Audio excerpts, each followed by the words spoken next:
We've got an Air India Boeing Dreamliner, which on takeoff managed to get to 625 feet when something appears to have happened, which has caused the pilot to make an emergency Mayday call. He makes the call, there is no response because almost immediately afterwards we are told there was a fireball, the plane has crashed, and in fact, subsequent videos we've seen that the plane appeared to be flying in a straight direction, but approaching the ground. So, as though the wings were stuck in a certain position and the pilot had effectively lost control of the aircraft.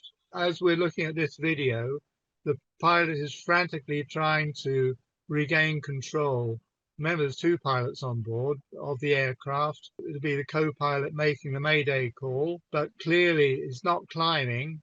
If the hydraulics are gone, that probably would be the situation.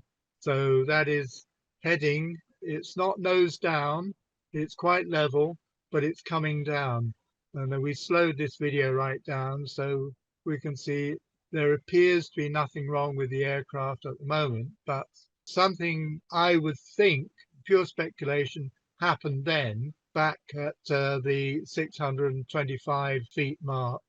And that's caused the pilot to lose control of of the controls. For some reason, they're not responding. So the plane carries on. The engines are obviously still on. And so it goes. And if you carry on, you'll see that it's very slowly coming down, or be faster, of course, at full speed, but then impacts. The pilot's got nowhere to go. He doesn't seem to be able to steer the aircraft. It seems to be going in a straight line. So something has locked everything up, would be one of the observations I'd make. But I'd need to see more technical detail to say that was an issue. But there is something happening towards the rear of the aircraft. And it's coming down now. But even so, the fire doesn't seem to have broken out. Down it goes. It's going to disappear beyond the horizon now. And unfortunately, there is no runway there. So it is actually heading for a doctor's hostel, which is adjoining the local hospital. So there will be civilian casualties from that area. There we go. That's the first example of the fireball. Not a pretty sight. He made the Mayday call, but didn't have time to respond to ATC because, as you saw in the video, it's coming down. So he'd be more interested in trying to regain control of the aircraft than have a chat with air traffic control. Or perhaps he couldn't have a chat. Perhaps the communication systems were damaged. We don't know. That's why we need access to the black boxes. That's a well-seasoned pilot. And remember, they get re-examined every 6 months. They go onto the simulator and they are put through their paces. And so if they're not up to the mark, they've lost their job because they're operating, their license is withdrawn. So it is very, very strict worldwide. This happens every 6 months. They go on the simulator for their refresher and to be, if you like, franchised again for the following 6 months. The fact that the pilot knew that something was wrong and got the Mayday call out means that he is aware that something has happened or has happened or heard it happening. So, but something has happened. And from our point of view, we don't actually see the point of impact and where the fireball started. All we see is the results of the fireball, which encases the entire aircraft. So that is the problem we have at the moment with it. And as you have a look at there you go, there doesn't appear to be anything wrong from a superficial point of view. But once we get the technicians onto it and they do decode the black boxes, we know exactly what's happening to that aircraft. But clearly it's in trouble. It's heading towards the ground.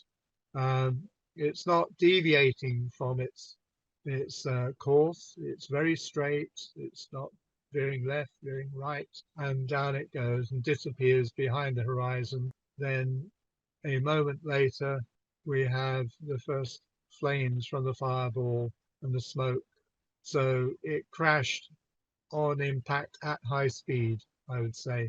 To be fair, this is nothing like the Boeing Max scenario. That was all to do with the pitot valve and a piece of software they put in, which automatically tried to level up the aircraft because they're very heavy forward slung engines. And unfortunately, the computer wouldn't allow the pilot to raise the nose. It kept pushing the nose down. So eventually the aircraft was just heading straight for the ground. They've sorted all that out now, and the Max is sort of back in production.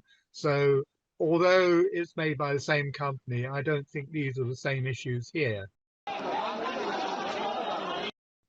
Obviously, the airport has a perimeter, but you can't stop residential buildings and factory sites and things building up all around the airport. In fact, the airport is like a little city in itself. It's perfectly normal uh, for high density population areas to be around airports. Ideally, they should all be like Stansted Airport, where you have green fields around most of it. But in built-up areas, you'll see that there's not the problem. Heathrow is a good example as well, where it is right slap bang in the middle of a very high density area, uh, but it has a sizable estate itself. And in fact, you'll find that when they build the third runway, it will actually go over one of the motorways. They will put the motorway underneath the runway.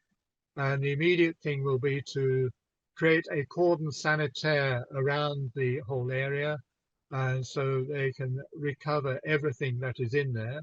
And what happens is once they recover all the debris, they will then try and reconstruct the aircraft, usually in a secure hangar somewhere or warehouse, and they'll put together everything on a framework so they can actually rebuild the aircraft as it was. They'll be marrying this with all the black boxes, all the information on there. So they're marrying all the voice commands, all the mechanical and the electrical commands, and all these are on time-coded tapes recording media. And so they put them together. They can then build up a complete idea of what's been happening over the last hour.